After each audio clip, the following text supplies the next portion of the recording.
Lakers Nation, what is going on? So we just got a recent report coming from Legend Hoops, and it's involving three teams in a Jimmy Butler trade. So it says the names are the San Antonio Spurs, the OKC Thunder, and the Lakers have been quietly, mentioned as a potential trade suitor for Jimmy Butler this season per Brad Siegel NBA. Now, man, oh man, these Jimmy Butler trade rumors are just sparking up. They're heating up. It's that time of the year. It's trade season, obviously, and there's a lot of speculation. So we're going to continue here, trade rumors and stuff like that. But also, Pat Riley has been calling out Jimmy Butler, him not taking the regular season serious and him, load managing. So I just believe they're not on the same page, and that's why they haven't, paid him his contract extension.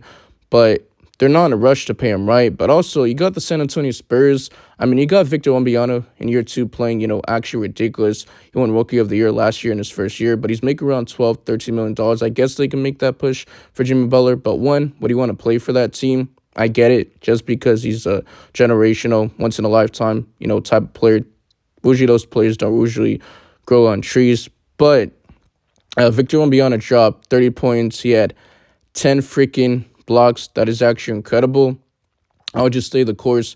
You got the OKC Thunder. They're the number one seed for a reason. They're one of the best teams in the league behind the Boston Celtics and the Cleveland Cavaliers. The record is like 22-25. 22-5, which I was about to say.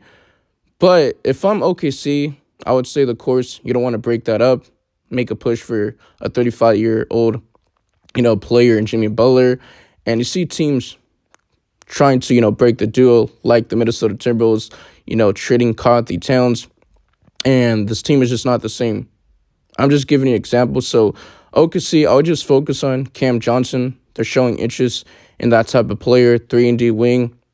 And the Los Angeles Lakers, him and LeBron James, Anthony Davis, good luck beating them. 7-game series in the playoffs would actually be insane, but there are some concerns about the fit, his three-point shooting.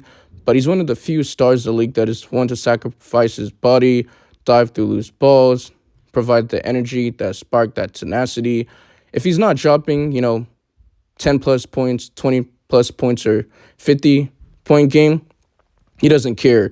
He's willing to sacrifice his body, do the dirty work. And that's what I like about Jimmy Butler.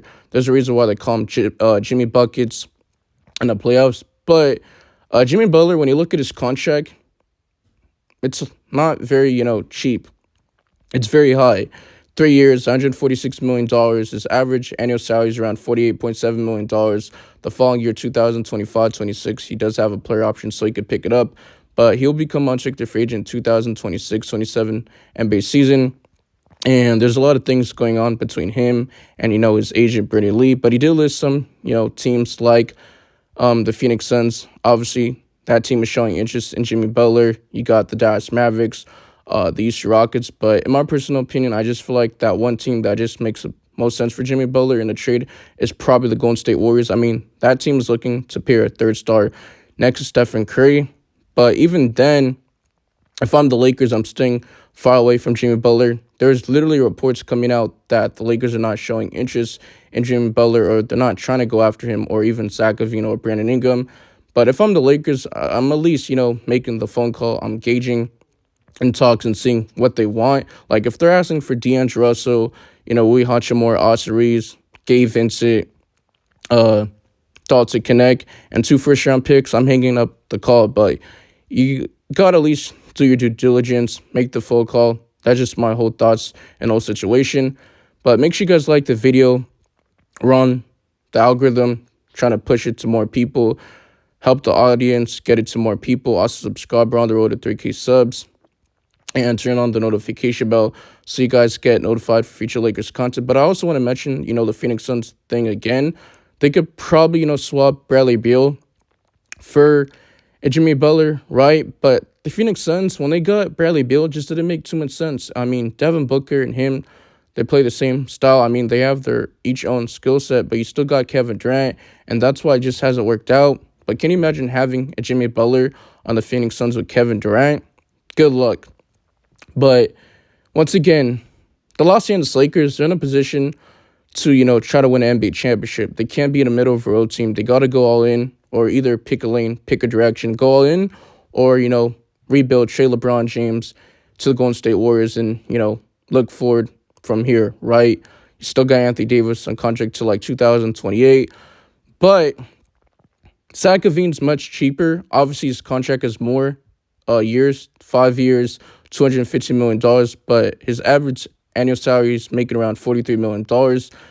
But when it comes to, assets and stuff like that, I don't think you have to give up the farm for Zach LaVine. You be able to keep your first and still be able to make other moves like get a Dorian Finney-Smith or a day one sharp to get Zach LaVine, get that over the top, score that bucket getter, or get like 3 or 4 guys, mid tier players. You get what I'm trying to say. But also Brandon Ingram, I don't think he's gonna get at least $40 to $50 million. He's just not worth that. I could see a team, giving him at least 25 to $30 million, right? But also he signed with Clutch, so there's a lot of things that have to go into it. And I'm going to also put my socials, the links down in the description, or pin it if you guys want to follow it. Trying to grind, post more content for you guys. But I definitely post more Jimmy Butler news when it comes in being linked to the Los Angeles Lakers. But that contract is just no joke. And I don't think it's worth the hassle and all the work to try to go after Jimmy Butler when he got guys like Zach LaVine or Brandon Ingram. Obviously, those guys are much cheaper, and they might not be in the level of Jimmy Butler, but there's a reason why Jimmy Butler is a thing in the playoffs. But he's done with more he's done less with more. You get what I'm trying to say? Because, he made it to the NBA Finals against the Denver Nuggets. They obviously lost in like 5 games. What was it, like 4-1, something along those lines. You got a bunch of undrafted guys like Haywood Heisman, Duncan Robinson, Gabe Vincent. Like I said, he's done more with less. But I'm out of here. Peace.